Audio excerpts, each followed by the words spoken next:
Are there any qualifications that one must have in order for them to receive the grace of the awakened teacher within? Perhaps at the first instance through a teacher without, who then awakens the teacher within. Are there any austerities? Is there a test that one must pass in order to be able to access such a grace that doesn't balm our pain? No, it doesn't say to us, oh, I'm sorry you're going through this pain. Oh, I'm sorry you're going through this suffering. Don't worry, you'll be fine. But instead asks you to go back into the dynamics of why you felt that you wanted to experience this pain. Why are you experiencing the pain as being the definition of who you are in your present circumstance that you find painful? We all go through episodes of distress, stress, anxiety, feelings of depression, loneliness, pain. At another level, the pain or the pang of separation. When the mother sets the child down to sleep, the child cries, "No, Mama, please don't leave me." We keep our babies close to us for as long as they need to be close to us, so that it is when they are ready and they say, "It's okay, Mama or Papa, I'm okay now because I know you're around." When we take them away from us too soon and say and insist, "You must learn to sleep in your cot," so much so that we employ sleep consultants. We train the children to fall asleep on their own, which is the most unnatural thing for it to happen. When the child in their innocence, you see, when they are born in that innocence, in their vulnerability, all they know at that point is to follow their instincts. All they're doing at that point is to be bare and say, "This is how I'm feeling right now. I don't want to leave you at 6 months. Mama, please don't let me sleep on my own at 6 months old. I don't feel I'm old enough to sleep on my own." Or 2 years old. When you take children away from your warmth at night, but remember, your aura is much, much stronger than that of a child, because they are that much more vulnerable without at that point having the capacity to deal with all of the energies that they're exposed to. Because the child is not fully there yet. The baby is not fully there yet. So their consciousness is still in between parallels, in between planes.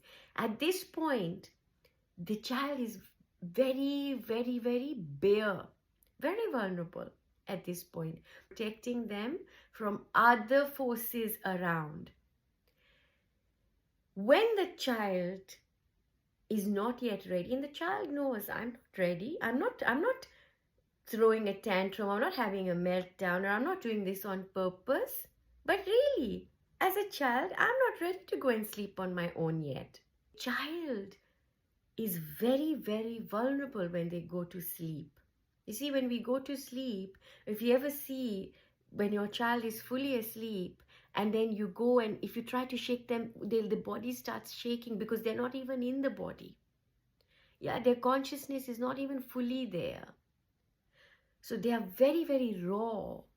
The child who's been separated before the child was ready, it will show in the way that they behave later on in their lives. Now, as we progress and how we process pain, how we process separation, how we process all of these austerities, it then creates a sort of map for us in those similar situations. Now, the more that we have these painful experiences, the traumas and everything, these are all very ground level, Muladhara type of experiences. So they are very lower triangle type of experiences.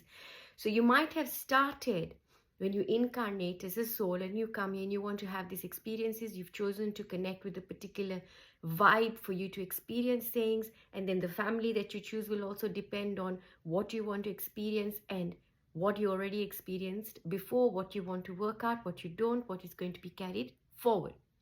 Now, in this, every painful moment, every trauma, everything that gets registered as a samskara, and let's call it an experience that creates a lasting impression upon you that will impede your natural tendency to want to create and expand your consciousness. So that tendency which contracts you is the one that is going to create more density, become heavier. Have you seen helium balloons? They usually have a weight at the bottom. So that stone that is used at the bottom, if you like, all of these experiences that have created a lasting impression that disallows us to experience the fullness of us, that which threatens the continuity of human expression or life expression or life, full stop. That which basically says, oh no, don't go there. You can't be happy, or you can't expect the goodness in life, because you never know when somebody is going to stab you in your back, or when you're going to get hurt again, or you're going to experience moments of pain again, because of course life is just full of suffering. All of this together creates this big stone of density. Every impression which is then creating this then creates a spiral, and it gets you lower and lower and lower and lower. So you start to shrink in consciousness, but you start to grow in density. So you become denser. Now, as you become denser, sometimes there is a possibility that you meet people that might enlighten you. So they reduce your burden, or you feel that they reduce your burden. Now, these might be your drinking buddies. These might be those that you are connected with and you feel drawn towards them, right? And at that time, you'll be drawn towards them because that's the level at which you are vibrating at. Also, that's the level at which, say, that's your manifestation right now. So the way you are right now in that density, you're going to attract that which is either going to take you out slightly from that density or keep you in that density, because what keeps you in your density is to say, you know what, here's my stone. I have a stone that I'm carrying too. And then we compare stones, we compare density, and by sharing our density together, we create a sort of community around it, we create a sort of communion around it, because we know that we share a commonality in that painful suffering that we experienced. Now, in doing that, unless it comes with, right, okay, let's change the narrative. Let's is there a possibility that maybe there is a world that is different to this suffering that might exist? For a while, it may not seem so, and you may not even be minded to even get into that kind of thinking, let alone feeling. Yet you might have spurts of, wow, I felt really good today. I had a cold beer, or I had this, or I had a fantastic conversation, or I met this person, or I saw this amazing, beautiful woman, or a very handsome man, right? And for that moment, you felt, oh, wow, I think they fancy me. I think they really like me. Yeah? So your level of comfort, or your level of experiencing something else is going to be in these little different experiences that you're having together with this that you're carrying, this density. So at every point, you are going to have an opportunity of meeting a guru or meeting a teacher, that which reflects back the light in you, if it is the element of darkness that you hold, or the darkness in you, or the light in you. But you will see.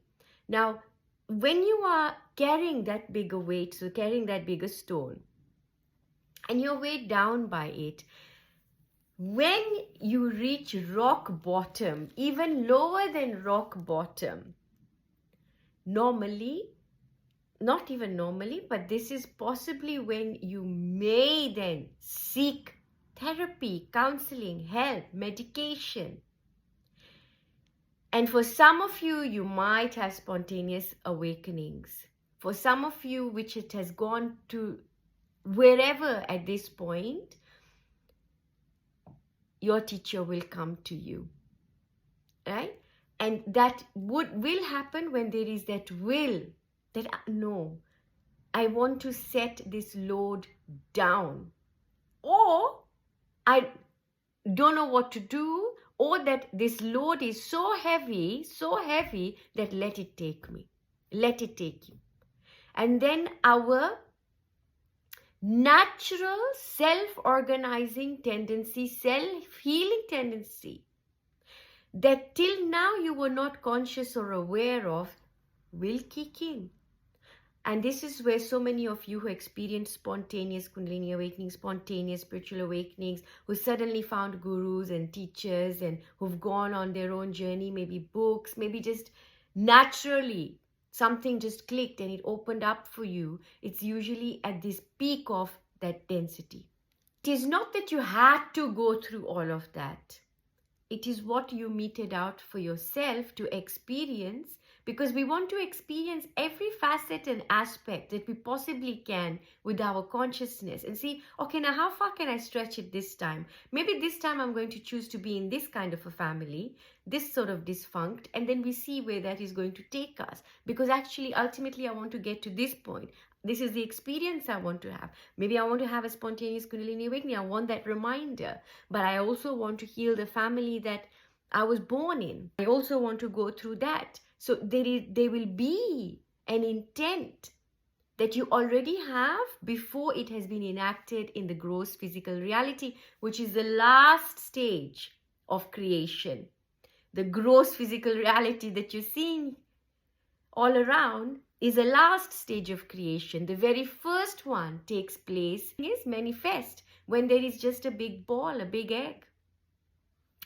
So when this happens, folks, at every level, either you are dense or now if you're not, as you are going through this, you then meet others who become your teachers. So your teachers are those that are going to not say to you, oh, it's okay, you're going through this pain, or not, it's okay, you'll get better, but they're going to ask you, oh, how are you going to turn this into a possibility? And as you are working on how to turn this problem into a possibility, why do we perceive it as a problem, and how did it come to be in the first place, and where is it going?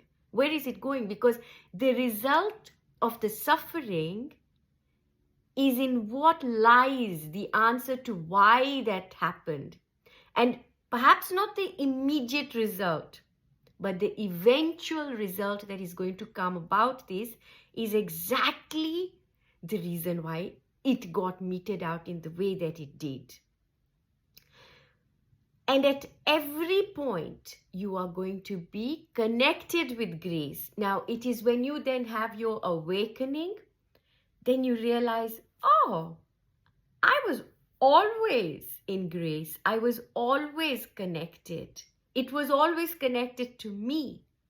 But the density weighed me down, and therefore I was unable to unravel problems, unravel stress, unravel anxiety, and actually disown it by integrating it and saying, okay, so this is what has happened and this is what it is causing in my system now. My vehicle right now is reacting in the way that it is because of that stone. And that stone is weighing me down. So it is time for me to release the stone. And what happens to the helium balloon? It starts to float around. It starts to lighten and it's now floating and flying around. So most of you who are going through this will say, I'm having a lot of dreams in which I'm flying.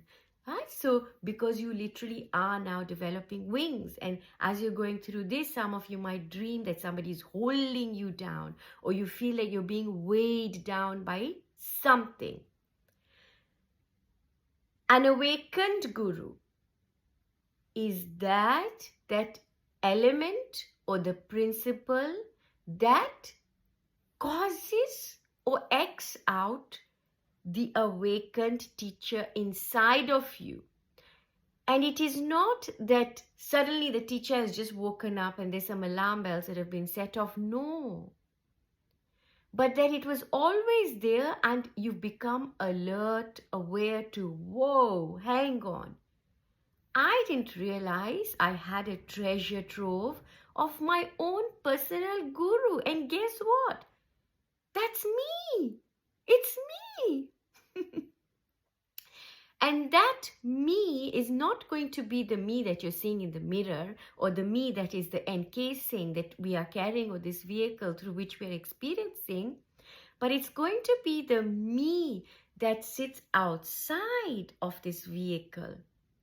And there is a meditation that you can do, or there is a way that you can experience this. So when you're hearing me right now, watch yourself. So you watch yourself, you take yourself out, try to watch yourself, listening to this. What are you thinking? What are you feeling? But you're observing, right? So it's not that you're observing your thoughts. You're not trying to figure out what's going on there. No, you're just simply stepping out from this and watching that rapport that is going on. So you're watching, Look, I am watching through this vehicle. Look what I'm doing. Look what she's doing with her hands. What am I doing? Whatever it is that you're doing right now. You step out and you observe. So as you're observing, that what you're observing does not stop. That is still continuing.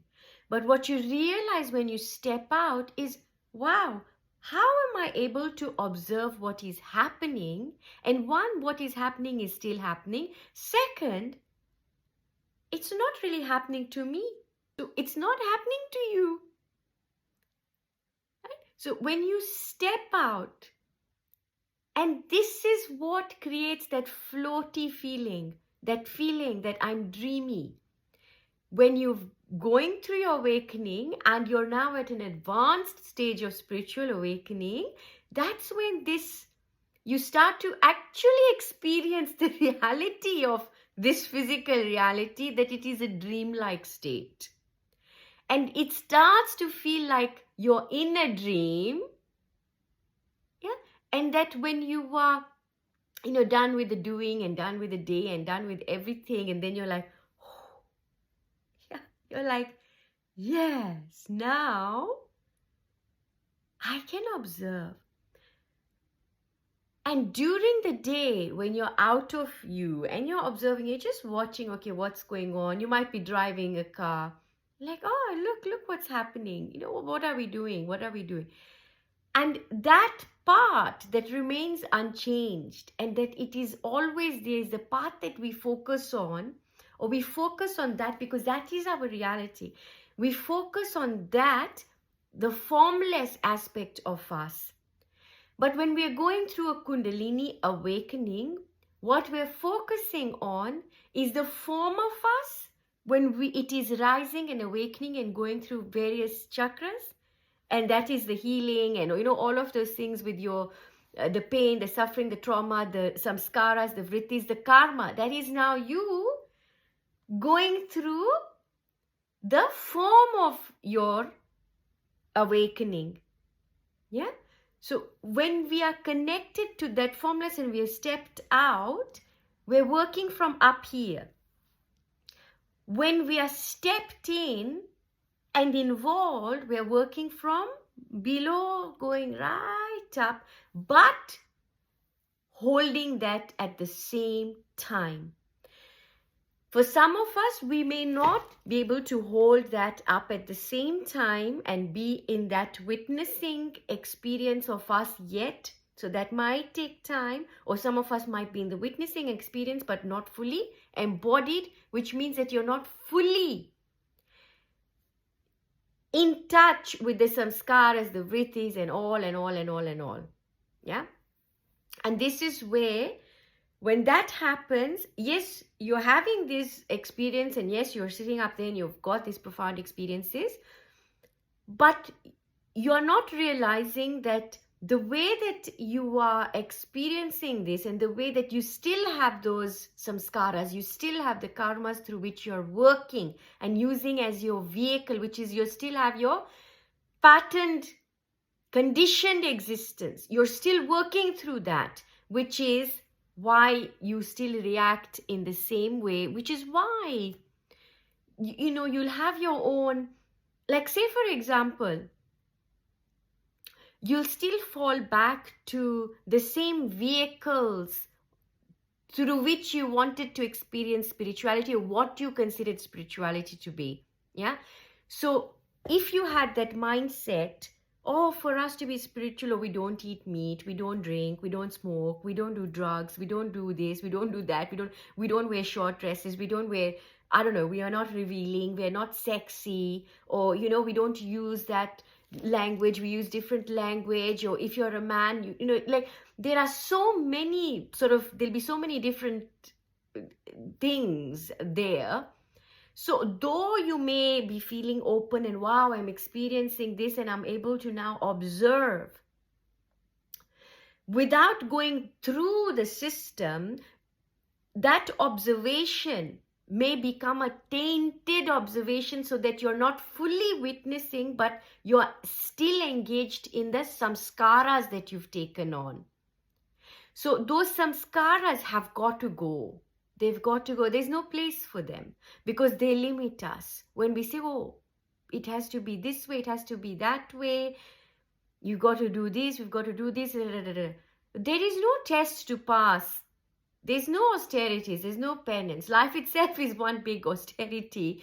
If you think about what you have to shed when you go through a spiritual awakening, and you think about, the penance that we're actually going through is the penance of forgetting our source. That in itself is penance. That forgetfulness is in itself the penance, the austerity, the tapasya, we say. Tapasya meaning all that you've gone through, the grit, the work that you're putting through, the devotion that you're putting through, is you living through this life. That in itself is your tapasya. That is in itself what is required of you. Fully engaged, fully involved. Now, what happens that we are not fully involved and fully engaged in life when we are missing in action. And when we are missing in action, usually it's because we are stuck in these samskaras, we're stuck in this cycle. Because we're stuck in this cycle and we are scared. Ooh, I'm not going to go there. Right? So now we are scared because, I had this experience, I touched this, it was hot. The flame was too hot, so I'm not going to go there again. Yeah. So that creates your memory bank, it creates your experience, your thought process, your mindset. And then you start to experience life, and your involvement and engagement in it is limited to the blinkers you're wearing. Yeah, so what blinkers are you wearing? So your reactions, which then give life to existence around you, making it your reality, and how we base those reactions and how we unravel them and remove them is by understanding the dynamic behind that reaction. how that reaction came to be that. So you go back into your timeline, first of all, of this body, as far as you're aware. Yeah. Then as you're going through this with your awakening, you call upon your ancestors. You call upon your lineage. You call upon all those before you. And this will involve not just the dynasty. It just doesn't involve, okay, these are my ascendants. These were those before me. Yeah, and I'm so going to focus on this. No, because before you could have been so many others, isn't it? Because for this lifetime, you are this. So, okay, this is your name and this is the family you came from and these are your ancestors as far as that family is concerned. What about the other lifetimes where you were someone else in another family, in another lineage? So what lineage is not yours? What part of you is not yours? Okay, so we get born in the same circles, same cycles, where we keep coming to the same family and we're just recycling within the lineage. There is that. But there is also other lineages, all connected, which is why your teacher will show up when you show up. And your teacher will show up to the extent of your consciousness, the type of teacher that comes. The type of teacher that you're bringing to you depends on your awareness, depends on your consciousness, and where you already are and what you can see and make part of your reality, because it's down to you, down to you. So if your blinkers are still on and you want, oh no, that person has to be like this, like this, like this, we've got to quote from the Gita, the Bible, and God knows what else. God knows what else. Excuse that. Yeah. So if you've got that and you're not willing to unlearn the belief, you're not willing to let go, ooh, what's going to happen? What you then get back to you is what you are. So most of you will say, oh, you're our teacher. Oh, that's because you are yours. And so we can have a tuning. We are tuned within each other. We are attuned because of that. But when we are not, there will be a different. We may not even see each other. You may not even find me. Yeah? Or you may not find your teacher. Because you'll miss each other. So we'll go like this. You won't go like this. We'll go, ooh, like this, or like this. But we won't be like, no, that light bulb moment won't take place as long as that there's no match. When there's no match, and it's okay. Not everyone will be at that same point. So everything, you are making it yourself. We are creating one another and what role one another plays, ourselves, in our response, our reaction to them. And all of this is based on samskaras. It's all based on your memory bank. Your memory bank. But as you know, what we spoke about earlier, you're not your memory bank, you're not your thought, you're not your experience. Because if you can step out and watch, do it for a moment as we are doing this. See, I'm doing it at the moment. I can hear myself talking. Right? Who is the talking? Who is it? But I know I'm not talking. It is this vehicle that is expressing itself. It's this vehicle that is working. Well, I am working through this vehicle. This vehicle is not me. Yeah? So it's the same thing, folks. Take care of yourselves as always. Stay attuned to yourself. Don't go after what feels good. What confirms your pain, your suffering, and keeps you in that is not going to elevate. It's not going to excavate. And this is the secret of why patterns never go. Because we are pandering to taste. We're pandering to sensations, sensory pleasures. When we truly want to break away, we want to grow, we want to see, You're not even growing. You're simply turning off ignorance. Wisdom is simply when that sheath of ignorance leaves. The wisdom is then discovered because it's uncovered, isn't it? It's always been there. It's always been sitting there. And this is why so many of you going through awakening, you have those moments, you're like, oh, yeah. So everything starts to come together. Stay tuned to yourself as always. Call yourself to yourself and see, where am I? Why the reaction? So reaction. So I am reenacting. What am I reenacting?